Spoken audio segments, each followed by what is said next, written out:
Hello everyone! It's me again. Yan na nga. Ang nakikita nyo naman, as usual, same yung spot. As you can see, same yung spot, same yung place. So yan yung counter ng store namin. Kung saan dyan ako palaging nakaupo kapag bumibisita ako sa store.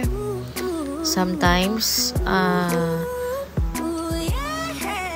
ano bang gagawin ko dito? Parang hindi talaga ako makapag-isip lately ng mga content na bagong content talaga kasi hindi naman ako ganun ka-techy. Same sa ibang content creator dyan. So, ito lang talaga yung makakaya ko. Ma-vlog yung mga random na mga nangyayari sa buhay ko like this one. Ang mga nangyayari sa store namin. So, sabi nga ng nephew ko, ng pamangkin ko na i-video ko lang daw yung mga nangyayari like sa store kasi baka maraming mag-enjoy rin naman, nakaka-relate kapag fini-feature ko yung store, maraming maaliw, parang ganon. So, yun lang yung tinatry ko palagi, like cooking from sa kitchen namin, kung anong random cooking. So, more talaga dito kasi kahit mag-live ako, dito talaga ako nagla-live more sa store namin kasi dito lang naman yung area ko talaga kasi lately hindi naman ako nakafocus kami kasi lately sa kung paano unti-unting palakihin yung store tsaka kung paano naman unti-unting buuin yung namin yung bahay namin kasi nakalipat na parang na siya sa into two. So parang nagkaroon na kami ng space na amin talaga, na privately sa amin talaga. So unti-unti naming pinapagawa yon. So yun na nga kung naka kayo dun sa video na latest video yata na in-upload ko. Yan yung kitchen area namin, outdoor kitchen namin. So doon kami mostly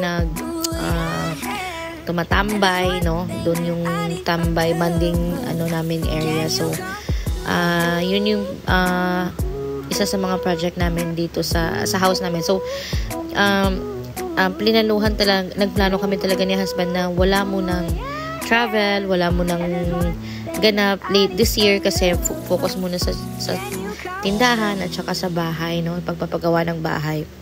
So parang yung budget namin nakafocus talaga nun. So yun na nga. So ito lang talaga yung paulit-ulit ko na nako-content talaga. So hopefully makapag-content ako ng travel namin soonest. Hopefully magkaroon kami ng time, no? Tsaka extra money for travel. So as in pagod palagi kapag ganun talaga, no? Kapag yung sinasabi ng iba na sa mga napapanood ko ring videos or reels na pagod talaga kapag mag-budget ng pera mo kapag nagpapagawa ka ng bahay at the same time. So parang stress talaga siya sa parang ganun. Pero hindi naman kasi at the end of the day parang masarap sa feeling kasi unti-unti nakakapag-invest ka ng sarili mo na talaga. Like mabibili mo na yung mga bagay na yung mga gamit sa bahay na which is sinasabi nga sa akin ng mga tita ko rin na kapag may sarili kang bahay, makakapag-invest ka na talaga ng on your own. So especially yung mga gamit, appliances like that. So doon ko siya na-appreciate more yung mga sinasabi nila sa akin noon na parang ganun, makaka-invest ka na talaga ng mga bagay-bagay. So yun na nga yung nangyayari sa akin ngayon. So grateful. I'm so grateful kami ng husband ko kasi kahit pagod, kahit masakit na yung ulo mo sa pagbabalance ng budget, ganun. Pero at the end of the day, pag nakikita mo yung pinagawa mong project, parang ang sarap sa feeling. Parang nakukuha lahat ng pagod mo. kahit na gano'n, parang kahit medyo na ano yung finances, pero okay pa rin kasi may napupuntahan naman talaga. So, ang dami ko talagang sinasabi, no? So, yun lang naman, ang always kong nasi-share dito is mga personal experiences ko na sa YouTube ko lang talaga sinishare. So, I'm so happy naman kasi limited lang yung mga persons na nakaka-update dito. So, more on naka-private din siya kasi halos ng mga nakasubscribe sa akin dito, limited lang yung mga kakilala, tsaka mostly sa mga hindi talaga kakilala ko personally. So, kaya parang hindi ako hesitant mag-all out dito ng mga pinopost ko, vlog ko, kino-content ko kasi or sinishare ko kasi I know at the end of the day hindi ko naman talaga more kakilala yung mga nanonood, at saka kung meron man mga kakilala, hindi naman sila more na nanonood kasi hindi naman yung platform na hindi itong platform na mostly pinapanood nila. So sa ibang platform yung napapanood talaga nila karamihan. So okay lang. So nakapag-decide talaga ako na dito ako mag-more na mag-share ng mga bagay-bagay, mga pangyayari sa life ko, kasi doon sa kabila hindi ako more nagpo-post or nag-share doon kasi baka ma-judge ka lang or ng mga kakilala mo mismo, kasi yun nga, di ba, yung mga sa mga nangyayari ngayon. So mas okay na hindi mo kakilala yung nanonood sa iyo kaysa or nakikita yung mga mo kaysa naman sa mga kakilala mo, di ba? Kasi parang may kapalit ng negative vibe na mangyayari sa iyo. So yun nga, mas okay na dito na lang sa platform na to. So yan, so mga super personal talaga ng personal life ko talaga yung sinishare ko dito, as in parang from my heart talaga itong mga kino-content ko sa inyo. So like cooking with hobbies, with my nephew, my kids, tapos yung store namin, fini-feature ko palagi. So yun lang naman, hopefully makapagbigay rin ako sa inyo ng content na mai-enjoy rin yun naman, na something new naman. So hopefully mga next year siguro, or mga late this year siguro, baka meron ng ganap-ganap na konti. Kasi may plan kaming mag-time out muna, kasi burnout na kasi sang kakagastos ng mga kaka-focus sa aming store at saka sa aming bahay. Pero marami pa talaga kaming, sa latest update naman sa bahay, marami pa talaga kaming ipapagawa. Pero okay na rin, at least nasimula na talaga siya.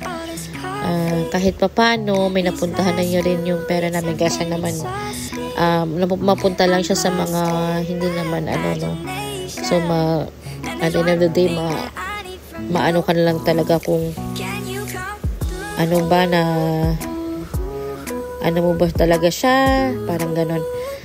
So yun lang naman, ano pa bang masasabi ko dito, panoorin nyo na lang tong vlog, sana mapatuloy yung panoorin to hanggang matapos yung time. So thank you for always watching. For those people na nag-watch ng vlog ko, maraming salamat talaga sa inyo sa pagtangkilik. And to those na hindi pa, sana mag-subscribe kayo at mag-watch rin kayo palagi ng mga content ko po. Hopefully mag-enjoy kayo. Hopefully may ma-inspire kayo or ma-enjoy yung mga videos na fini-feature ko dito. Mga randoms lang naman siya. So yun lang. Keep on watching, guys. Love you all.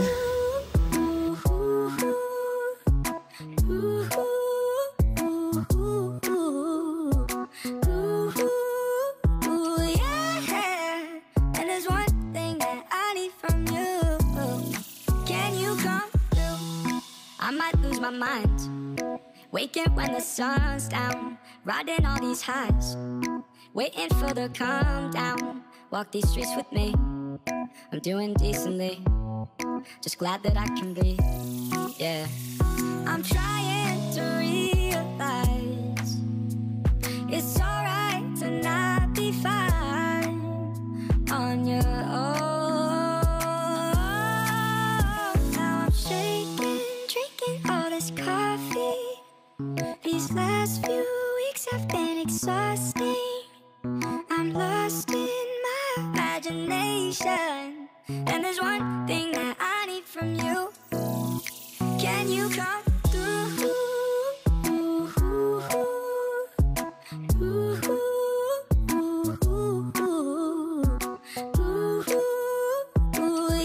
Yeah.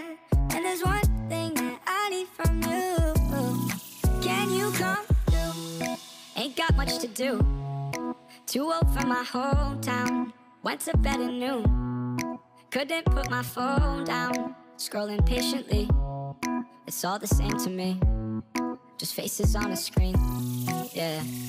I'm trying to realize it's alright to not be fine on your own. Now I'm shaking, drinking all this coffee. These last few weeks have been exhausting. I'm lost in my imagination, and there's one thing that I need from you. Can you come